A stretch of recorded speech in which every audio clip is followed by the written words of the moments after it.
Hey, I'd like to welcome you to another episode of Mission Matters. My name is Adam Torres, and I'm happy to announce that we're in Indianapolis, Indiana at PRI. This show is massive, largest motorsports show in the country. And today my guest is Keith Sweeney from 100 Group.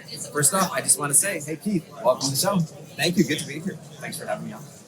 All right, Keith. So we've been out here all week and we're covering this show. And one of my goals in missions is to make sure that my audience has a view inside the world of racing. Get a little bit to know about, of course, 100 Group. We're going to talk a little bit about PRI, how long you've been coming out. But just to get started, first off, how did you get started in the world of racing? Yeah. So just to clarify, 100 Group is a specialization in racing industry. So one of my close friends was a gearhead subscriber. He's got his own custom cars and he's been building cars with his dad since he was a kid, etc. So when he started the company, even though we're just in finance, ultimately credit card processing, he said, there's an underserved community in racing and we need to go out and actually help these people. So I got introduced into it in a different sense. I was always a sport guy, my brothers growing up. So lots of competition and things like that I'm used to. But it's really been the last 3 years that I've got to understand, and my mind just been opened up to the world of it. It's been really fun. It's educational. I'm still learning. Everybody gives you the, I'm sure you know, and here's your car, and talking about the gear and everything. And I'm like, you're going to have to tell me. I don't know. But it's been really fun, and people here are great. So it's fun to be here, and I learned more. So have you been to PRI before, or is this the first year? Yeah, so this is my third year here. I believe Richard, my owner, has been doing this since but year three in, and every year we get to grow, and it's fun because every year you come back, there's more people you know, right? It's more and more of a community feel. I don't feel like I'm a small fish in a massive ocean anymore. It's like, hey, there's actually a lot of folks here that recognize, remember, relationships.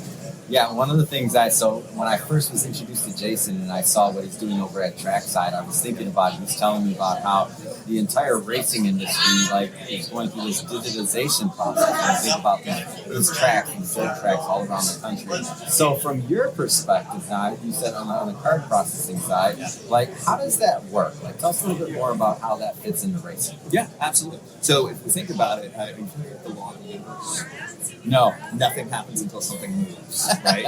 The first law of business is nothing happens until somebody sells something. Yeah. So even in the world of racing, right, these are all enthusiasts. They're not really here as much for business as they are for the sport. But at the end of the day, money makes things happen. Money makes the sport run. And ultimately, we've got to put things in the stands in order to get people to dealerships, competition where you want it to be. And if you look at the legacy mentality that this industry has had, it's always it's business, it's been pencil and paper and click your ticket and go enjoy and have fun and get around it and whatnot. But as the industry grows, they're realizing the need for organization within the operations of any type of business that's related to getting these drivers into their cars and getting them safe.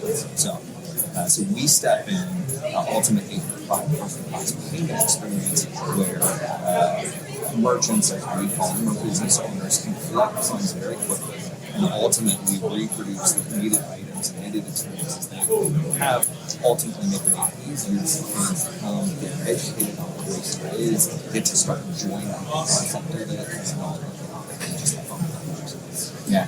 Yeah, I'm in a similar situation from you. So my business, media, books, publishing. So what's interesting to me is I was thinking about when I talked to Jason initially, I'm like, wow, what if we did a book in motorsports? And what became interesting is I'm like, haven't really seen the type of what I publish done, but as I get into this community, I'm like, my eyes are wide open. I'm like, wow, I'm hearing these stories, number one, that are remarkable. Number two, I'm seeing how close-knit a lot of these racers, a lot of even different teams otherwise. It's almost like the idea of racing just unifies everybody to a certain extent. Right. What has the community been like to you? Talk a little bit more about the community aspect, because I'm getting, you're 3 years, 3 years in, I'm 1 year in. This is my first year to PRI. Sure. Tell me a little bit more about the community.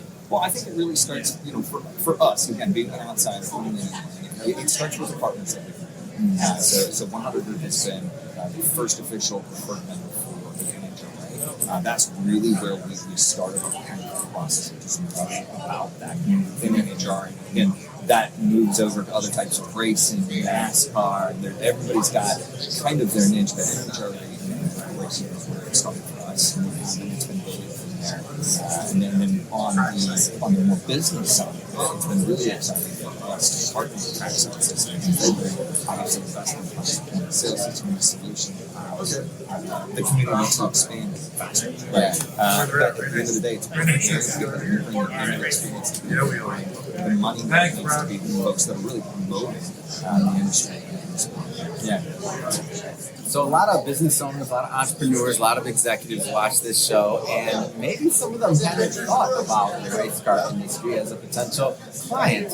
So like myself, like this is new to me. What would you say to other entrepreneurs out there that maybe haven't delved into this and thought about does their product or service match for what the race car industry needs? Yeah, absolutely. You know, when you talk about racing, you really got to think about it in the sense of there are manufacturers and distributors for all kinds of machinery. Right? Just our organization works heavily with glass and tin companies, and we find we're trying to introduce them specifically in the film business because they have all these films and these wraps that they do to the general public cars, and we're like, there's an entire community of vehicles that are really very business that need these type of products from their guys, and they don't know. They're like, but it's really massive. Like, look, if you want to get your products on ESPN or whatever it is, this is the way to do it, and this is what people are watching, right? So just instead of going to another business and saying, give ourselves, paint protection film and some consumer's car, it's like, no, we're putting on Tony Stewart's products, right? And Tony's driving that around with the logo, and now you're like, okay. So I would say glass and tin is a massive industry that could be really well served. Anybody that's in any type of manufacturing, clothing, fabrication, etc., they don't have to do it just in the general public. There are people that are heavy enthusiasts behind the cars and they love this type of stuff. They spend money on stuff, a lot of money. So to other business owners and folks that are looking at called blue water industries to really expand into niches that maybe are a little bit underserved. Highly recommend bring the products and services here. At the end of the day, it's all about tickets sold, fans, and stuff. Right? So if you have some product or service that's going to help, bring it. They can use it.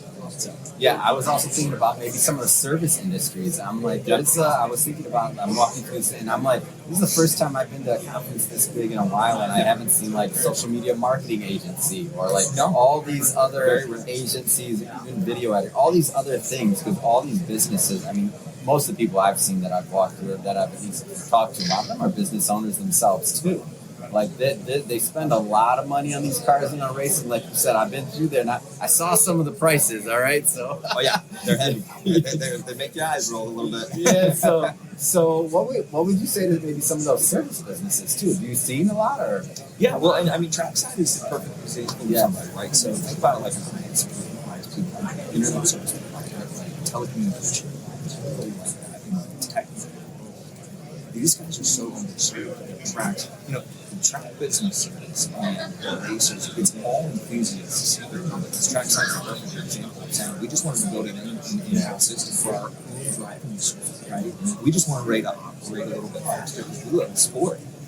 So to service providers all over the place, especially in tech, especially in social media, for racers, we say this all the time, we want to keep the racers doing what they do. Like, they want to race. They want to do it. They may not be, the people thinking about their social media, what is their digital footprint.